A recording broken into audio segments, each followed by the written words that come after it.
ким колума гүл берди билбейм да, бирөө гүл берди, ошону гүлдү карматып коюп өзүм деле билбейм да ошончу.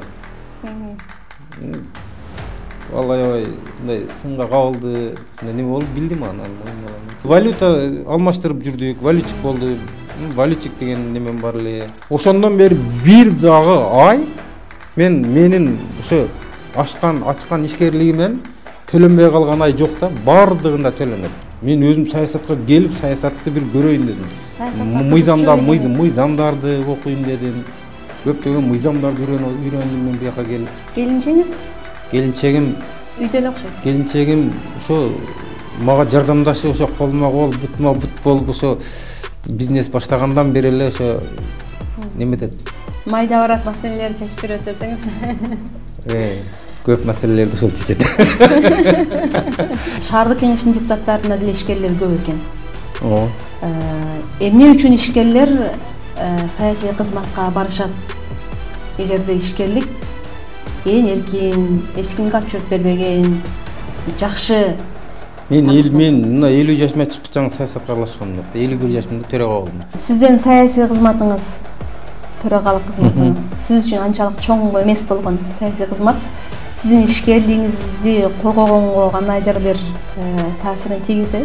Мен ушул депутат болгонум, төрага болгон мен ишкерлигиме кайра зыян тийиши мүмкүн. Мисалы, мен кошулбайм ушул нерсеге. Кимге дойланып берип туруш керек деген сөз сизге суроо бердим. Кимге берилет экен? Ошо ишкерлер сиз ошо мэрге берет экен. Салыкты караган кызматтарга, ошол эле муниципалдык чөрөнү караган жетекчилерге бериш керек деп айтышат. Азыр сиз Кыргызстан Атажурт Кыргызстан менен түбөлүккө дебейли узакка калам деген оюңуз барбы же Кыргызстанга жараша дагы партия? Эми Атажурт партиясы партия болуп турса, чыкпайсыз. Ушундай эле калам деген ойдон. Анан эми Атажурт партиясы канча партия жок болуп кетип атпайбы, туурабы? 2022 жылы муниципалдык менчик башкармалыгы тендер жарыялап, сизге жергиликтүү бюджеттин эсебинен камера алынган. Камера 55 үлгүсүндөгү 2014 жылы чыккан унааны алгансыздар. Тендерде баасы 748.500 сом сунушталган экен. Азыр ошо унааны эмне жүрөсүз? Элдин көпчүлүк бөлүгү Дархан аркылуу тааныган Салман Назарбеков ким? Сиз өзүңүз тууралуу айтып бериңизчи.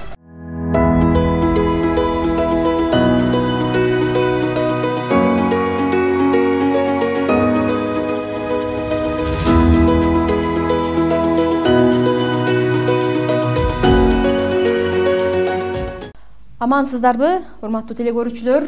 Тмедиан эфиринде дал издеги кеп. Бүгүн биздин студиябызда Ош шаардык кеңешинин төрагасы Салман Назарбеков. Саламатсызбы? Саламатсызбы. Гай, 2021 жылдын 2 августунда Ош шаардык кеңешине жаңы төрага шайланды деген маалымат таркады. Анан куш чөйрөдө сөз болот да, ким экен десе Салман Назарбеков деген бирөө төрага болуптур деп. Салман ким деп сураганда элдин баары Дархан чайханасычы, ошонун ээси экен деп Дархан чайхана аркылуу сизди тааныганбыз да. Төрага болгонго чейин сиз депутат болуп жүргөнүңүз менен көпчүлүк таануучу эмес эле. Төрага болгондон кийин баягы саясий лидер катары сурулуп чыгып элге көрүндүңүз. Элдин көпчүлүк бөлүгү Дархан аркылуу тааныган Салман Назарбеков ким? Сиз өзүңүз тууралуу айтып бериңизчи. Рахмат. Аябай жакшы суроо бердиңиз. Мен өзүм Ош областынын Өзгөн районуна караштуу Көлдүк деген айылда туулуп чоңойгонмун. Ошол жерден мектепти бүткөнмүн. 88 жылы мектепти бүтүп, 89 жылы Ошко ал убакта Фрунзе политехникалык институтунун Оштогу филиалы деп аталчу. Ошол окуу жайына келип, күндүзгү бөлүмүнө тапшырып 89 жылы. 94 жылы ошол окуу жайды бүттүм. Кесибиңиз кайсы болду? Кесибим инженер куруучу. ПГС деген инженер куруучу да. 5 жыл ошол окуу жайын бүтүп, андан кийин дагы юридикалык билимге ээ болдум. Буну эми сырттан бүтүрдүңүз? Муну сырттан бүтүрдүм. Өзүм иштеп жүрүп эле, ошо бизнес кылып жүрүп, ишкерлик менен алектенип жүрүп бүтүрүп, ошол 2016-жылга чейин ишкерлик менен алектендим. 2016-жылкы да шаардык кеңешке шайлоо болгондо, депутаттыкка шайлоо болгондо Кыргызстан партиясынан депутат болуп 2016-жылы шайландым. 2021-жылы биздин ал убакта 20-жылы срок бүтүп, анан пандемия болуп калбадыбы? Шайлоолор жылып, анан 21-жылыга чейин созулуп кетти да. Ошону 21-жылы шайланып, анан келип көпчүлүк бардык добушка колдошуп депутаттарчы, жаңы келген депутаттар колдоп, төрага болдум ошол жерде. Ата-энеңиз, бир туугандарыңыз тууралуу айтып бериңичи. Ата-энем, атам Алар ишкер адамдарбы же жөнөкөй? Жок, атам дагы, апам дагы мугалим болушкан. Атам география мугалими болгон, апам кыргыз тили адабияты сабагына берген мугалим болгон. Өмүрлөрү кыска экен, жашырагымда өтүп кеткен. Атам дагы, кийин апам дагы өтүп кетти. Апам Кадамжайдын Нохуна деген айылынан болот. Ичкиликтин кызы болот. Атам ошо өзүнүн эле Көлдүктөн эле болот. Анан ошентип. Канча бир тууганыңыз? Биз 5 бир тууганбыз, 4 уул, 1 кызбыз. Бир туугандарым бардыгы эле ишкерлик менен эмесишет. Сиз чоңу, эң чоңу? Жок, мен 4-сүмүн. Менден чоң агам бар. Андан кийин эжем бар. Андан дагы кийинки агам бар. Анан мен, анан эң кичине инибиз бар. Эми азыр өзүңүздүн үй бүлөңүз бар да? Мен өзүмдүн үй бүлөм бар. Менде да 5 балам бар. 4 уул, 1 кыз. Эң чоңу 27 жашта, эң кичинеси балам 5 жашта. 4 уул, 1 кызым бар. 2 чоң балам мектепти бүтүп, окуу жайын бүтүп, бирөөсүн үйлөдүм былтыр, той кылып бердим. Да бирөөсү үйлөнө турган болуп турат, ал да 27 жашта. Ошол балдарым окуп, билим бердим. Ишкерлик менен алектенишеби? Ар кимдин өзүнүн тармагы барбы?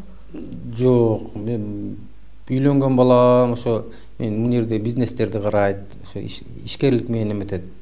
Иштерди кылат. Анан чоң балам Бишкекте. Ал багыда IT тармагында ошо иштейт, ошо IT тармагында иштейт. Келинчеңиз? Келинчегим үйдө эле окшойт. Келинчегим ошо мага жардамдашып, ошо колума кол, бутума бут болуп, ошо бизнес баштагандан бери эле ошо неметет.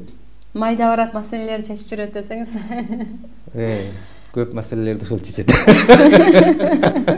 Бизнес жагын ошол карайт азыр ошо балам экөө. Жакшы. Биркилер кичинекей үчөө мектепте окушат. Анан сиз куручу болсоңуз, куруш тармагын бүтүрсөңүз, анан кантип, качан ушу ишкерликке кирип калдыңыз? Анан азыр эми 1 сом, 2 сом кылыш негизи кыйын да, анан ишкерлик баштоо андан оңой болбосо керек. Мен ошо биз 90-жылдары башында, 90-жылдардын башында окууга кирип калбадыкпы. 89-жылы кирген болсом, 90-жылы, 91-жылдар Союз бузулду. Ошол убакта аябай мамлекет кризистин эң жеткен чегине чейин түшпөдү, 90-жылдардын орто ченине чейинчи. Ошол убакта биз өзүбүздүн жаныбызды багыш үчүн мындай иштедик да бизче. Ал убакта бир мамлекеттик иштен бардыгы качып калган мезгил болду. Ички мамлекеттик ишке иштебей калды ошол мезгилдерде. Айлык деген нерсе мындай багыдай эң төмөнкү деңгээлге чейин түшүп кетти да айлыктарчы. Анан айлыкка ким жашап, ким неметет. Ошол убакта иштеп, мамлекетте иштеп, неметкендерге да рахмат айтыш керек. Ошол убакта болбогон бир айлыктарга иштеп жүрүштү да. Анан биз ошол убакта эле сиз эмнеден баштадыңыз? Мен бизнестен баштадым. Ошол убакта эле 94-жылдан баштап эле мен көп бизнестерди кылдым. Мисалы алгачкы 94-жылы башынан эми ар кандай иштерди кылдым да. Мындай маселен валюта алмаштырып жүрдүк, валютчик болдум. Валютчик деген немем бар эле. Анан кийин 95-96 биринчи мен неме ачканымда 95-жылы, 94-жылы официальный банктан бир обменный пункт ачып иштедик. Анан кийин 97-жылы өзүм частный неме ачтым. 97-жылдан баштап ушул күнгө чейин менин актыман налогко бир дагы ай төгүлбөй калган налог же собственный подоход болгон эмес да. Ошондон бери бир дагы жолу ишкерлигим токтогон эмес, официальный токтогон эмес. Тынымсыз ушу тармакта жүрдүңүз. Тынымсыз ошо тармакта көбөйүп келди да. Көбөйүп келди. Бир дагы жолу ушундай мен атыман төлөнбөй калган, менин фирмаман төлөнбөй калган салык болгон эмес. Бир күндө, бир айдагычы. Бул жагынан таза саясатчымын деңиз. Арты таза. Бизнесте маселеси жок. Бизнес жагынан ушундай официально иштеп келдим да 97-жылдан баштапчы. Азыр эми бир туугандарым дагы ишкер деп атпайсызбы? Бир туугандарым деле бардыгы иштейт. Алар түрткү болдубу же үй бүлөңүздөрдө ишкердикти сиз түптөдүңүзбү? Эми турмуш шартка жараша эле болуп кетти бардыгыбыздыкычы. Менден чоң агам Бишкекте өзүнүн бизнесин кылып кетти. Ал деле жогорку окуу жайын бүткөн. Биз бардыгыбыз жогорку окуу жайын бүткөнбүз. Андан эң чоң агам гана ошо мамлекеттик иште иштеди да, көпчүнчө мамлекеттик иште иштеп жүрдү. Эжем деле көп иштебеди мамлекеттик, мугалим болуп иштебеди билбейм. Анан менден кийинки иним деле ошо мен колумда иштеп жүрдү, кийин өзү бөлүмчөгө өзүнүн тиргилигин кылып азыр деле ошентип жүрөт ал делечи. Мындай чоң бизнесмен болбосо деле өзүнүн тиргилигин өзү кылып жүрөт да. Анан бизнести ошо 94-жылдан баштап эле ошого баш отум менен кирип кеткен менчи бизнескечи. Бул ишкердик жакшы тармакпы? Ишкердик жакшы тармак да. Ошон үчүн мен ишкер болуп жүрбөйм. Ишкердик деген жакшы тармак. Ал өзүңдүн тиргилигиңди өзүң кыласың, эч кимге көз каранды эмессиң, салыгыңды төлөйсүң. Ушундай да балдарыңды пешене териң менен багасың да. Үй бүлөңү ак эмгегиң менен багасың. Бирөөнү алдабасаң, бирөөнү ушундай коркутпасаң, бирөөнүн акысын жебесең эле ишкерлик деген эң жакшы нерсе да. Таза. Анан эми ишкерлик деп кара иштерге, бага окшогон иштерге аралашпасаң болду ошол ишкерлик. Азыр салыкты такыр төлөбөй калган учурум болгон жок деп атпайсызбы? Ошондон бери бир дагы ай менин ошо ачкан ишкерлигимен төлөнбөй калган ай жок да, бардыгында төлөнөт. Кирешеңиз канча азыр? Жылдык кирешеңизби? Мен жылдык кирешем мына 2 жылдан бери уже немени өткөрүп берип койгондон бери билбейм аяктычы. Мен өткөрүп берип койгом 2 жыл мурун уже бардык өзүнүн фирмамы, немелерим өткөрүп берип койгом аларга. Уулуңузга? Уулума. Бирок эми билесиз да кандай түшүп атканын. Киреше кандай түшөт сизге жылына? Эми жетерлик түшөт өзүбүзгө, үй бүлөбүзгө, бала чакабызга, балдардын контракттарына, ичкен жегенибизге, бензинибизге, машина мингенге жетерлик түшөт дейм ошол жактан. Мен интернеттен көрдүм. 2018-жылы сиздин кирешеңиз деп 66 000 сом жазылып туруптур. Тилекке каршы башка жылдарда кирешеңизди тапкан жокмун. Бул маалымат чынбы төгүмбү аны да билбейм. Ошон үчүн эми сиз саясий адам болгондон кийин бул адамдын жылдык кирешеси кандай экен, дархан эле дейт, элдин баары дарханга келе баштайт. Анан бул киши кандай киреше табат экен деген суроо ачык бойдон калбаш керек го дейм. Кирешеми салык инспекциясынан немесинен барып текшерип алса болот, мен өзүм деле билбейм азыр аны. Ишкерлик эркин жашоо, каалашыңдай жашайсың деп атпайсызбы? Анан көп учурда эле азыр ишкерлик кылып келет дагы. Анан кайсы бир деңгээлге жеткенде саясий кызматка өтүшөт, же депутат болушат, көпчүлүгү депутат болушат. Айталы, азыр жогорку кеңештин 60-70% ишкерлер. Шаардык кеңештин депутаттарында деле ишкерлер көп экен. Эмне үчүн ишкерлер саясий кызматка барышат? Эгерде ишкерлик эң эркин, эч кимге отчет бербеген, жакшы. Мен мына 50 жашыма чыккыча саясатка аралашканым жок. 51 жашымда төрага болдум. Ага чейин 46 жашымда неме. Ошого чейин мен саясатка аралашканым жок. Бир дагы саясатка аралашып, бир жерде дагы неметкеним жок да саясаткачы. Саясатка келдиңиз да, бирок эмне? Саясатка келдим, мен жаш курагым ушуга неметкендир. Ошол нерсе менен кандайдыр бир нерселер себеп болуп келип калдым да. Саясатка келдим да мен дагы. Эми бул деген шаардык кеңештин депутаты мындай чоң деле саясатчы эмес да. Сиз үчүн Өзүбүздүн эле мындай шаардын ичиндеги неме да бул эми Ош шаардык кеңеши мындай чоң жогорку кеңештин саясатчысы эмес. Ошолор саясатчы десе болот эми. азыр сизде Дархан сизге караштуу экенин, анан долбоордун бир этажы сизге караштуу экен деген коомчулук жакшы билет. Мындан сырткары кандай мүлктөрүңүз бар? Сиздин балдарыңызга, мен үй бүлөмө караштуу да, мен атымда неметпесе дагы. Дагы мүлктөрүңүз барбы башка? Бизнестериңиз? Бизнестерим мен Осо Дархан Пласт деген ишкана бар, баламдын атында дагы. Ал эмне иш кылат?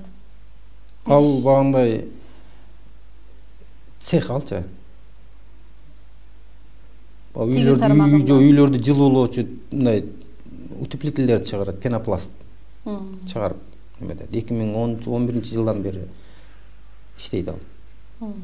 Андан сырткары? Андан сырткары элдин баардыгы билет. Ушу Дархан неме бар? Чайхана. Эмнеге үчүн Дархан деп койгонсуз? Ушунун мен баламдын аты Дархан. Балаңыздын атына. Былтыр үйлөндү деп атамбы? Ошол баламдын аты Дархан, экинчи уулум. Ошонун атына коюлган. Анан ошонун атына коюлуп эле кийин бардык немелер эми бир жолу Дархан менен кетсин деп эле анан ошо Дархан деп. Немен деле ошо Осо өзүмдүн Осоом деле Дархан Пласт деп ошондой болуп кеткен. Койгонсуз. Агай, анан камера сыртында көп ишкерлер менен сүйлөшсөң, алар эмне үчүн азыр мен сизге суроо берип кетпедимби, саясий кызматка эмнеге келдиңиз деп. Алар айтышат да, ишкердик ийгиликтүү болуш үчүн, мисалы сиз бир топ жылдан бери ишкердик чөйрөдө жүрөм деп атасыз. Ошол аймактын башчысы менен жакшы тил табышышың керек. Маселен, бизнесиң Ошто болсо, Оштун мэри менен, Бишкекте болсо, Бишкектин мэри менен. Анан кайсы бир учурда тапкан кирешеңдин долясын берип турушуң керек. Антпесең ишкердигиң ойдогудай жүрбөйт деп айтышат. Сиз бул тармакта бир топ жылдан бери иштеген адам катары ишкерлердин бул айтканын тастыктайсызбы же жокко чыгарасызбы? Мен кошулбайм ушул нерсегечи. Кимге дойланып берип туруш керек деген сөз суроо, сизге суроо бердим. Кимге берилет экен? Ошо ишкерлер сиз ошо мэрге берет экен. Салыкты караган кызматтарга, ошол эле муниципалдык чөйрөнү караган жетекчилерге бериш керек деп айтышат да. Жок, мындай болгондо мен 95-жылдан 94-95-жылдан бери бизнес чөйрөсүндө келе айтам го. Ошол убакта жапайы бизнес болгон да, жапайы текшерүүчү болгон ошол убактачы. Азыркыдай жапайы дегенде кандай? Мыйзам жок болгон ал убактачы. Каалаганы келип текшерип. Каалаганы келип текшерип, каалаганы келип ушундай, мындай эми багандай беспредел заман болгон да. Мына 2005-2010-жылдардан баштап ушул нерсенин баардыгы порядокко түшө баштады. Мына кийинки акыркы 5-6 жылдан бери андай нерсе жок десек деле болот. Эч ким мага мындай кыл деп айтпайт. Эми болушу мүмкүн эми ал өзү да ишкердин өзүнөн деле бардыгы эле ишкерлердин бардыгы эле мындай неме эмес да, туурабы? Туура жүрсөң, таза жүрсөң, сен эч ким келип туруп андай бер, мындай бер деп кыйнабайт. Мындай азыр вообще андай нерсе жок десек деле болот. Ишкерликти мындай кысып, кыйнап, багыдай мага мынча доля бересиң деген нерсе жок болсо керек, азыр по-моему жок деле андайчы. Нарушение, крупный нарушениялар менен ушундай немерсе кылса, ошондой бир сговорго барып ушундай болушу мүмкүн. Андай деле жок да, азыр андай кылганга деле болбойт. Ай сайын эле налог деген нерсени төгүп туруп алсаң, бир 2 күн кечиксең пеня кетет деп эмне деген нерселер болуп кетет азыр. Сиздин саясий кызматыңыз, төрагалык кызматыңыз, сиз үчүн анчалык чоң эмес болгон саясий кызмат сиздин ишкерлигиңизди коргогонго кандайдыр бир таасирин тийгизеби? Мен ушул депутат болгонум, төрага болгон мен ишкерлигиме кайра зыян тийиши мүмкүн. Мисалы, силер угуп атасыңар го, бир жолу мага бир журналист кыз суроо берип атат да, Дархан налог төлөбөйт экен го депчи. Ал неге таянып суроо берди, эмне кылып атат? Азыр бир нерсе болсо эле бул төрага ушундай деген мындай ушундай чыгып кетет да кайра. Ал мурда эч ким билбейт эле да, туурабы? Мен андай эмес. Азыр эми мен деле айтып турам да, болушунча туура таза барды ушундай кылгыла депчи. Маселе жаратпагыла. Мүмкүн маселе мага маселе жаратпагыла дейм да балдарымачы. Иш жагынан, башка жагынан. Агай, бизге окшогон жөнөкөй адамдар ойлонот да. Ишкерлиги болсо, акчасы болсо, мамлекеттин айлыгына мурду бүтпөй атса, бул ишкерлер неге саясатка келет депчи. Неге келишет ишкерлер саясатка? Айлыгыңыз канча айтмакчы? Төрагалык кызматтан алган айлыгыңыз? Айлыгым өзүм мурунку иштеген стажыма жараша алам айлыгым. Бирок эми сиз алга муктаж эмессиз да. Айлык алганга? Айлык алганга айлыгым жок болсо муктаж деле эмесмин да. Анан бийликке барбай туруп деле, саясатка барбай туруп деле элге кызмат кылганга болот да. Болот. Мен элге ушул убакка чейин кызмат кылып эле келетам. Кылып эле келгем да. Бийликке барбай туруп деле, башка деле кылбай туруп деле. Эми кээ бир учурда ушундай барып калганга туура келип калат экен да. Мен эми өзүмдүн бизнесимди коргоюн, же болбосо андай кылайын, мындай кылайын деген ойдо келгеним жок саясаткачы. Ал бизнесиңди дагы, башкаңды дагы, депутаттыгыңды дагы, министрлигиңди дагы, начальниктигиңди дагы коргой албайт. Аны бир гана Кудай коргобосо, башка кайра ушундай мен бизнесимди коргоюн деп баргандар мындай Кудайдын алдында мындай күнөөкөр болот да, ал нерсечи, чынындачы. Сен өмүрүңү, сенин бизнесиңи, сенин акчаңы, дүйнөң бардыгын Кудай өзү берет, өзү бир күндө алып коет. Мына Турцияны көрүп атабыз го, туурабы? Бир күндө Кудай адамдарга эмне деген дүйнө жүзүнө эмне деген эскертүүнү берип койду, туурабы? Ошолор ошончо байыган Турция мамлекети сактап калса болот эле го. Жер менен жексен кылып салды го. Туурабы? Анан саясатка кээ бирлер ошо бизнесимди коргоюн деп, ушундай кылайын деп келгендер Кудайдын алдында чоң күнөөкөр болот ошолорчу. Сиз эмнеге келдиңиз саясатка? Мен өзүм саясатка келип, саясатты бир көрөйүн дедим. Мыйзамдарды окуйун дедим. Көптөгөн мыйзамдарды үйрөндүм мен буяка келип. Мындай жөн эле алгыдай келгеним жок да. Канчалаган мыйзамдарды, канчалаган жергиликтүү өз алдынча башкаруудагы мыйзамдарды, ошол жердеги мына биздин мамлекет чыгарып аткан токтомдорду эмне менен эмненин айырмасын ошолорду билип, азыр ошол аябай мага ошол кызык калды да көпчү. Мыйзамды билип алсаң, ишкердикти жүргүзүүнүн дагы башка жолдору ачылат экен? Ишкердикти башка жүргүзүүнүн жолдору ачылат, өзүңүн мындай мыйзамды билсең жакшы да. Мен азыр бул жерге келип, жөн эле өзүм үчүн эле отурганым жок. Шаардагы өйрөткөн нерсенин бардыгы биздин колубуздан өтөт, биздин токтомдор менен бекитилет, биз макулдук беребиз. Ошонун туурасына туура деп макулдук берип атабыз. Мен бул жерде отуруп алардын бардыгын мактанып отурушум кереги жок. Көп нерселерге өзгөртүүлөрдү киргизип атабыз биз. Шаардык, мына шаардын ичиндеги нерселергечи аны.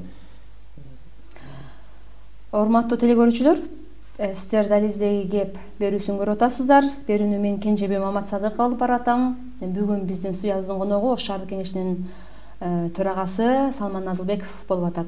Агай, сиз кимдин кадрысыз? Мен эч кимдин кадры эмесмин. Мен өзүм Кыргызстан партиясына келип киргенмин, ошондон депутат болдум. Кийин бул жака өттүк. Кыргызстан партиясы азыр жок болуп калбады. Мен бирөөнүн кадры болуп, же болбосо мага бирөө мындай поддержка берип, анан кийин мындай болуп туруп келгеним жок да. Негизи мен элге кызмат кылышым керек эле, мен элдин маселесин чечүү үчүн келдим деп айткан сөз дээрлик бардык саясатчынын орой айтканда бетке туткан бет кабуу болуп эсептелинет да. Анан эч ким тана албаган чындык бар. Шайлоо алдында партиялардын төрагалары же негиздөөчүлөрү эки түр менен курам топтойт. Биринчиси бул элдин сүймөнчүлүгүнө айланган же элге таанылган адамдар аркылуу добуш алууну көздөйт. Маселен, убагында азыркы депутат Жанар Акаев Азаттыкта мындай гүлдөп турган мезгилинде Алмазбек Атамбаев ошол аркылуу жаштардын добушун КСДПга тартууну көздөгөн. чакырган ошон үчүн Жанаркаевди. Ушул сыяктуу варианттар көп. Кийинки акыркы шайлоодо деле бир топ аты чыккан иликтөөчүлөрдү, журналисттерди тартып ошол аркылуу добуш топтогонго аракет кылышты. Экинчи варианты бул бай адамдар. Бай адамдарды чакырып, сен айталы 100 миң берсең, 20 алдыңкы 20-лыкка киресиң, 200 миң берсең алдыңкы 10-дукка киресиң деген соодалашуу болоорун эч ким танбайт да. Сизге ушул эки түрдүн кайсы бири сунушталды? Билбейм, мен списокто биринчи, экинчи болгон эмесмин менчи. О 20 канчанчы болуп эле киргем списокко. Эми маселен сиз жөнөкөй ишкер болуп жүрсөңүз, эч кимге эчтеке деп айтпасаңыз, анан Кыргызстан партиясына өзүңүз эле басып барып, мени кошуп алгыла дедиңиз, же бирөө сунуштадыбы сизди? Биринчи башталганда Кыргызстан партиясында досторум бар эле. Ишкерликте жүргөн досторуңуз же? Ишкерликте жүргөн, ошондой досторум бар эле, ошолор чакырып ушул жерге кирбейсиңби дешти. Анан макул дегем, макул деп кирип, ошол жерден неме башталган. Биринчи Кыргызстан партиясы менен шаар кеңеши депутат болдуңуз 2015-жылы. Кийин ал Кыргызстан партиясы таасирин жоготуп бийлик алмашкандан кийин ал убакта деле Кыргызстан партиясынын таасири жок эле. Жок, ага чейин айтып атам. Биринчи сиз Кыргызстандан менен бардыңыз, бирок кийин 2020-жылы Кыргызстан партиясынын таасири анчалык сезилбей калганда, сиз биримдик менен шаардык кеңештин депутаттыгына аттандыңыз. Бул 2020-жылы болуп калат. Анан шайлоо бийлик алмашып кетип ортодон 2021-жылы жаңы бийлик келгенде Кыргызстан Атажұрт Кыргызстан менен келдиңиз дагы төрага болдуңуз.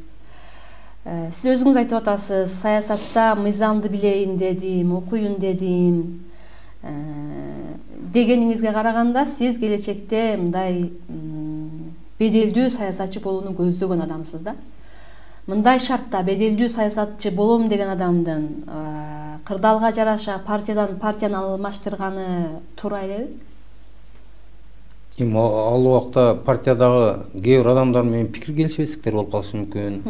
Кээ бир субъективдүү себептердин негизинде ал адам партиядан четте башка партияга неметиши мүмкүн да. Бул бардыгы эле бизде 90-жылдан бери эле келе аткан нерсе да булчу. Азыр бизде ушул нерсе өзү мага деле жакпайт, сиз айткан сизге кошулам да. Кандай болсо жакшы болот эле дейсиз? Бизде туруктуу партиялар болбой атпайбы биринчиденчи, туурабы? Эми өткөндө бизге бир конок келди. Атын айтпай эле коеюн. Ал деле ушу туруктуу партия жок болгон үчүн мен дагы партияны алмаштырдым деп партияга күнөө бардыгыбыз эле ошондой бир эле чыгышы мүмкүн да. Бирок туруктуу келе аткандар да бар да, туруктуу көз караш менен келе аткандар да бар да. Эми туруктуу көз караш менен келе аткандар бар, эми алардын деле аты эсептелүү да. Алар өздөрү партия түзүп алган үчүн, өздөрү башында партияны түзгөн үчүн ошол партиянын мындай жетекчиси катары алмаштыра албайт да алар. Калгандар алмаша берсе нормалдуу көрүнүштө. Нормалдуу көрүнүш эмес, алар эми ар ким өзүнүн немесине жараша да. Мүмкүнчүлүгүнө жараша болуп атпайбы? Саясат деген ушундай нерсе экен да. Ар бийлик алмашкан сайын саясатта алмашат экен, партиялар алмашат экен. Бизде тиги Америкага окшоп эки эле партия болгондо анда эч ким эч жака немете алмак эмес. Төрөлгөндө эле же республиканец болот, же төрөлгөндө эле башка кийинки партиялар, демократ болуп төрөлөт да аларчы. Бизде андай эмес экен да азырчы. Эми акырын бул нерсе может дагы 10 жылдан кийин, может 20 жылдан кийинби ошондой түптөлөт да бизде делечи. Бизде эми 30 жыл деген нерсе кыска эле нерсе да. Ал чет мамлекеттеги чоң мамлекеттер деле 200 жыл, 300 жылдап жүрүшкөн да булар делечи ушул нерсеге жетиш үчүн. Биздики азыр эми 30 жыл деген нерсе мындай бир эми алгыдай переходный период деген сөз да, эми өткөн мезгилде деген сөз болуп атат да азырчы. Ошон үчүн партиялар алмашып атат, түптөлүп акыры. Бирок биздин неме жакшы кетип атат башка жактарга карагандачы. Кыргызстандын ичиндеги. Ошол нерседен бардыгын басып өтүп атабыз да, биз басып өтө турган нерсени мүмкүн өтүп атабыз да, Кыргызстанчы. Акырынан азыр мурунку нерседен 5 жылдын ичинде эле канча өзгөрүүлөр болуп атат, адамдардын аң сезиминде деле өзгөрүүлөр болуп атат. Ошо саясий жактанчы. Эми азыр сиз Кыргызстан Атажұрт Кыргызстан менен түбөлүккө дебейли узакка калам деген оюңуз барбы, же кырдаалга жараша дагы партия? Эми Атажұрт партиясы партия болуп турса, чыкпайсыз. Ушундай эле калам деген ойдон. Анан эми ата журт партиясы канча партия жок болуп кетип атпайбы, туурабы?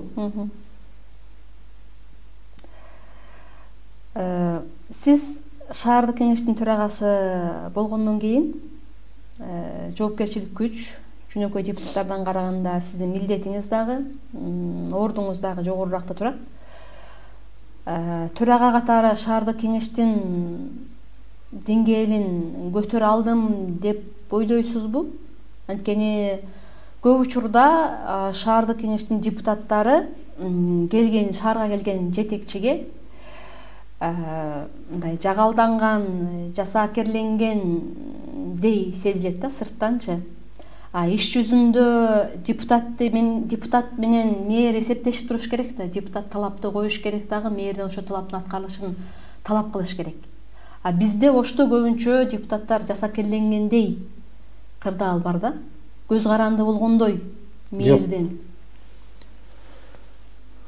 Эми ошондой деп мындай сырттан караган адамга сезилиши мүмкүн да.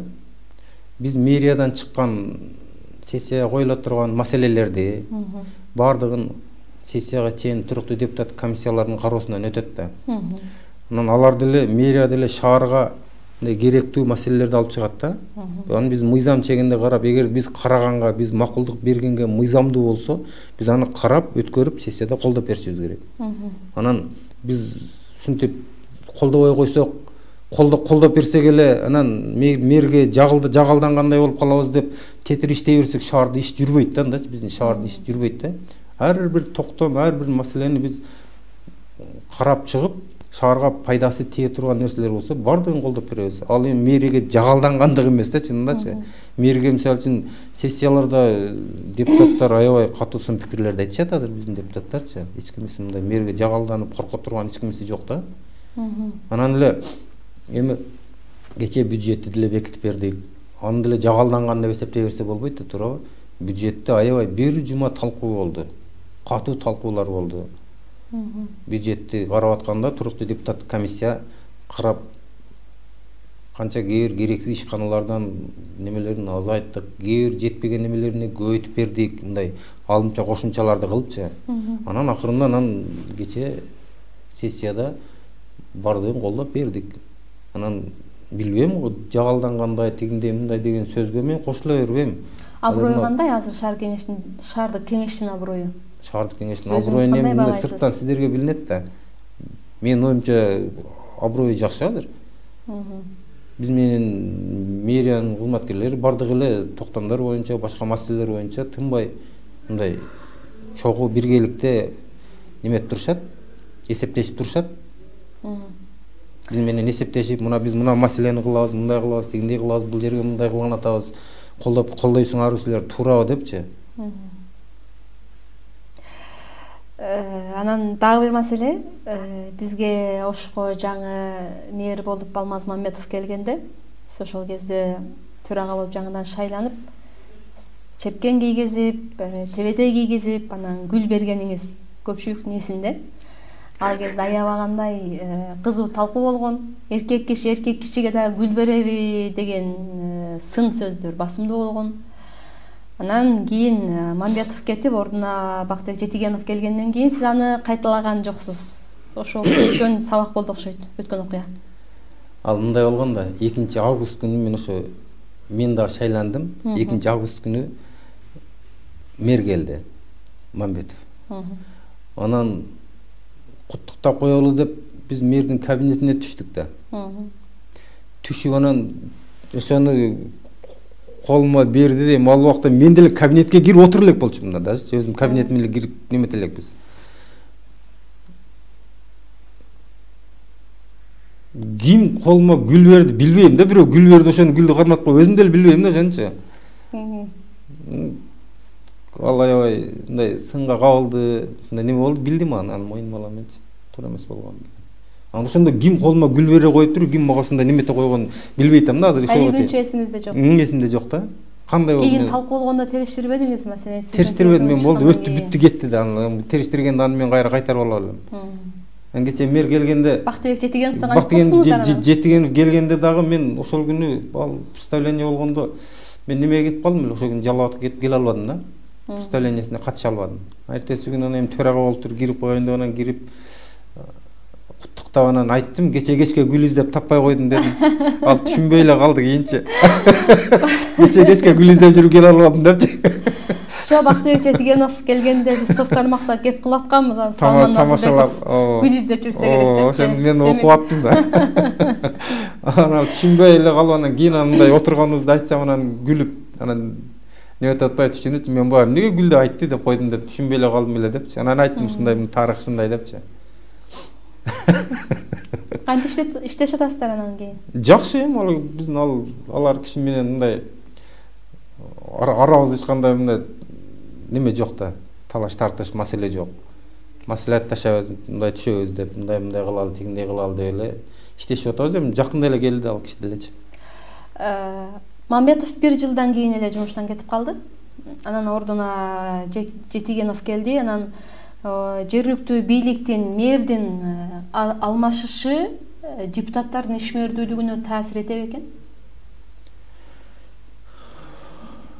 Бул мэрдин тез алмаша бергени. Айталы, сиздер Мамбетовго талап койдук, келдиңиз дейт 1 жыл, мол 1 жылдын ичинде аткарам деп келди, анан орто жолдон кызматтан келди дагы Бактыбек Жетигенов келип, жоопкерчиликти Мамбетовго артып коюп, анан орто жолдо 4 жыл 5 жыл отуруш керек экен жок дегендечи. Келген мэр делечи. Ошентип отуруш керек экен. Эми ал президенттин өзүнүн немеси экен да. Ал башка жумушка которуп, ошол башка жумушка неметкендигине байланыштуу неме болду окшойт. Эми бул мэр келип отурупса жакшы болот эле, 4-5 жыл отурса жок дегендечи. Эмнени тартат экен бул? Эми ал өзүнүн баштаган иштерин хотя бы 1 жылдан кийинки жылга өткөрүп, ошону бүтүргөнгө аракет кылат экен да. Мэр өзүнүн баштаган ишин өзү бүтүргөнгөчү. Себеби ошол кишинин немеси калат экен, ошол өзү баштаган ишти 1 жылда бүтпөгөн иштер, проекттер бар да, 1 жыл 2 жылда бүтпөгөн проекттер бар да. Ошол проектти, чоң проекттерди аягына чыгарып бүтүргөнгө аракет кылат экен да, мэр өзүнүн ишин өзү бүтүргөнгөчү. Ошол жагынан мэрдин тез алмашканы болбойт экен. 2022 жылы муниципалдык менчик башкармалыгы тендер жарыялап, сизге жергиликтүү бюджеттин эсебинен камера алынган. Камера 55 үлгүсүндөгү 2014 жылы чыккан унааны алгансыздар.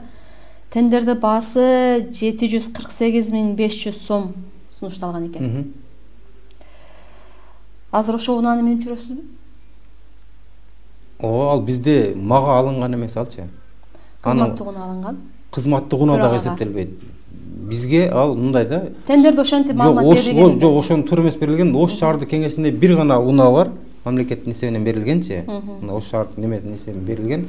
Ал дагы бизде багындай неме деп коет. Дежурный деп коет да биздечи. Бир гана унаа бар да. Ошол күрээрлик кылат, депутаттарга ушундай немелерди жеткирип берет. Материалдарды жеткирип таратып, анан ошол кызматты кылат алчы. Ошол кызмат үчүн алынган. Ошол кызмат үчүн алынат да. Анан ошону президенттин буйругу чыккандан кийин деп туруп, былтыр мартка чейин деген го. Мартка чейин бүткөн бул. 15 февралда сиздер тендер жарыялаган экенсиздер. 27-28 февралда экен, ушундай да бүткөн да. Аны карап туруп анан кийин марттан кийин чыгарышты да. Кийин аны мен айттым, эгерде мыйзамсыз болсо алып койгула дедим, прокуратурага да чалдым. Эгер мыйзамсыз келген болсо, башка келген болсо, эгер анда кайра алып кое бергиле дедим. Азыр камера 55 үлгүсү иштеп атат. Иштеп атат. Күрээлик кызмат кылып атат. Сиз аны колдонбойсуз? Мен колдоном аны. Биз колдонобуз, шаардык кеңеш полный арыз колдонобуз да барыбыз. Кайсы депутатка керек тийсе? Жок, депутаттар колдонбойт аны. Демек сизге берилген экен, төрага. Биз шаардык кеңеште аппарат бар, шаардык кеңештин аппараты бар. Эми аппараттын ар бир кызматкери мине бербесе керек камера. Мине бербейт, бир айдоочу бар, ал немеден бекитилип берилет атайлап. Кийин кайтарып алгыла десеңиз кайтарып алышпады. Мыйзамдуу экен деди, прокуратура деле айтты. Мыйзамдуу немеден чыккан немеге чейин, срокко чейин алыныптыр деди. Камера 55 эми жаңы үлгү да. 2014 жылы чыккан унаа болсо. Анан дээрлик 800.000 сомго жакын каражат. Эми ала каражатка сиз өзүңүздүн унааңыз бар болсо керек. Өзүңүздүн унааңыз бар да. Бар. Анан шаардык кеңешке арзаныраак эле эгерде ал курьердик кызмат аткара турган болсо чындап эле. Арзаныраак эле мындай ишке жарай турган эле унаа алсаңыздар болбойт беле? 750 миңби? Кымбат деп атасызбы? Кымбат. Сиз үчүн арзан да. Жок, ал мындай да. Требование бар да жердечи, талап бар. Жылы мындай болуш керек, тигиндей болуш керек, мындай болуш керек деген атайын мамлекеттик мыйзам бар жердечи. Талап бар. Ошо талаптын негизинде алынды алчы. Андан жылы артка болсо да мүмкүн эмес.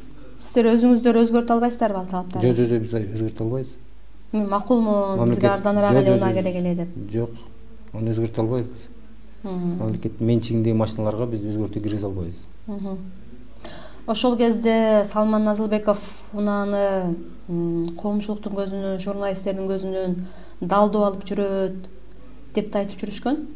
Кандай далдоо? Көрсөтпөй, минбей, өзүнүн унаасы минип деген сыяктуучу. Ушундай болду. Мен жаңы келгендеби? Жок, унаа жаңы келгенде. Камерени алганыңыздарда. Жок. Мен аны көргөн да эмесмин. Тендер. Аны биз албайбыз да, анычы. Аны мэриянын УМС бөлүмү бар го, муниципалдык менчик башкармалыгы. Ошолор тендер берип, тендерден утуп анан кийин оформдеп беришет, ошолордун балансында турат, ошолордун эмесинде турат ал. Биздин шаардык кеңештин балансында да эмес да алчы. Азыр эми өзүңүз айтып калдыңыз, унааны сиздер февралдын ичинде алган болсоңуздар, 1-марттан баштап Садыр Жапаровдун буйругу чыккан. Муниципалдык кызмат үчүн унаа албагыла, кеңсеңерди жергиликтүү бюджеттин эсебинен ремонттоогула, керек болсо өзүңөр ремонттоп алгыла деген сыяктуучу. Мамлекеттик кызматтык унаалардыбы? Мамлекеттик унааларды жергиликтүү бюджеттин эсебинен алууга тыюу салган. 1-марттан кийин. 1-марттан баштап. Кеңсеңерди дагы бюджеттин эсебинен оңдогула деген буйрук чыккан. Чет мамлекеттерге командировкага мамлекеттин эсебинен барыласың деген ушундай немелер чыккан. Анан бул эми оптималдаштыруу республикалык бюджетти, жалпы бюджетти үнөмдөө максатында кабыл алынган да. Сиз бул саясатты кандай колдойсуз? Анан саясатты колдогон киши катары шаардык кеңеште эмнени оптималдаштырып, эми иштегениңизге 1-2 жыл болуп калды да. Эмнени оптималдаштырып, эмнени кыскарттыңыз ошо 2 жыл аралыгында? Бизде оптималдаштыруу боюнча биздин аппарат 3 адамга кыскарды. Аппараттын кызматкерлеричи. Бул канча сомдук мындай үнөмдөөгө алып келди? Үнөмдөөгө адам жагынан, аппарат кызматкерлери жагынан үнөмдөөгө келген менен кийин айлык көтөрүлбөдүбү? Ошол нерсенин кайрылы неме болуп калдыкчы анда. Бирдей эле болуп калды. Дагы эмнени кыскарттыңыз? Башка бизде кыскарта турган эч нерсе жок да. Эмнебиз болушу мүмкүн? Биздин аппараттачы кыскарта турган. Баары араң иштеп атышат. Кыскарта турган эч нерсе жок. Анан эч кандай былтыр неме кылбадык, багыдай акча чыгымдар болбоду.